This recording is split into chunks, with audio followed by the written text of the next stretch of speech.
Hello दोस्तों, आप सभी का एक बार फिर से डीएस टॉप क्लासेज में स्वागत है। आज हम बात करने वाले क्लास 12th में जो पहला चैप्टर है विद्युत आवेश तथा क्षेत्र, इस चैप्टर का पूरा सूत्र लेकर आया हूं और आप लोग के दिमाग में रख दूंगा, क्योंकि यह सूत्र अगर नहीं याद करेंगे तो आप लोग का न्यूमेरिकल नहीं बनेगा और डेरिवेशन करते समय बहुत प्रॉब्लम होगी। चलिए देखते हैं कि एक सूत्र को बिना टाइम वेस्ट किए। तो पहला हमारा इंपॉर्टेंट सूत्र क्या है, तो देखो पहला ही हमारा इंपॉर्टेंट टॉपिक कौन सा है, उसमें देखो कूलाम का नियम। अब आप पढ़े होंगे चाहे नहीं पढ़े होंगे तो कोई दिक्कत नहीं है, सूत्र पहले एक जगह नोट कर लो और इसको चाहे आप लोग याद करो चाहे कहीं चिपका लो। चाहे नियम हमारा क्या है, F बराबर 1/4πε0 Q1 Q2 बटा R स्क्वायर। इस वीडियो को इसलिए बनाया जा रहा है, काफी बच्चे बोल रहे थे कि हमें सूत्र सभी ये कई जगह लिख दो, अगर और किसी सब्जेक्ट की किसी रिलेशन का चाहिए तो जल्दी बता देना, ओके। और दूसरा बात क्या करते हैं, वैद्युत क्षेत्र की तीव्रता। तो वैद्युत क्षेत्र की तीव्रता का दो सूत्र है, कौन कौन, E बराबर F/Q0, एक यह सूत्र हो गया, और एकल बिंदु आवेश के कारण वैद्युत क्षेत्र की तीव्रता क्या होगा, E बराबर 1/4πε0। बहुत से बच्चे ऐसे हैं कि इसको भी नहीं बोल पाते, क्या है, ε0 है, ओके, Q बटा R स्क्वायर। तो अब अगला सूत्र देखते हैं, जो इंपॉर्टेंट सूत्र हमारा है वैद्युत द्विध्रुव आघूर्ण। अब वैद्युत द्विध्रुव आघूर्ण क्या था, सब मैं पढ़ा चुका हूं। अब इसको क्या बोलते हैं, P बराबर 2QL, ओके।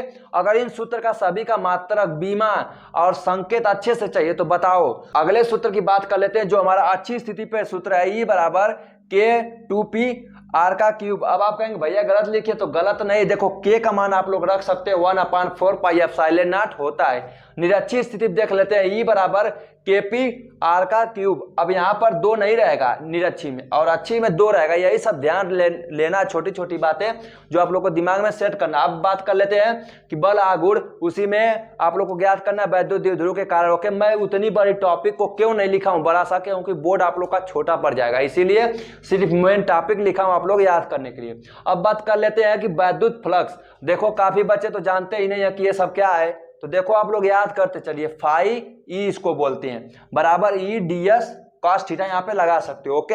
अगली बात कर लेते हैं गॉस का प्रमेय का, जो हमारा फाई ई बराबर Q0 बटा ε0 होता है, ओके। अगली सूत्र की बात कर लेते हैं, हमारा आवेश घनत्व, जिसे बोलते हैं रेखीय आवेश घनत्व। तो क्या हो जाएगा, लेमडा बराबर Q/L। एक बार मैं पढ़ा रहा था तो इसको लेमडा को सब लवंडा बोल दिए थे, तो ऐसे कोई आप लोग को बोलने का तरीका नहीं, बस सिर्फ आप लोग याद कर लीजिए, ओके। तो पृष्ठ आवेश घनत्व क्या होगा, सिग्मा बराबर Q/A, और आयतन आवेश घनत्व क्या होगा, रो बराबर Q/V। दो सूत्र एकदम बड़ा डेरिवेशन होता है, तो मैं लिख नहीं पाया हूं हिंदी, क्योंकि आप लोग को यहाँ पे याद करा देता हूं। देखो E बराबर 1/2πε0, अभी यहाँ पर बताया हूं ये क्या है, लेमडा है, ओके। ध्यान से समझो, नहीं तो चलो मैं यहाँ पर लिख देता हूं, क्योंकि काफी बच्चे इसे जान ही नहीं पाएंगे क्या है। तो लेमडा है और नीचे R है, E बराबर सिग्मा बटा 2ε0, ओके।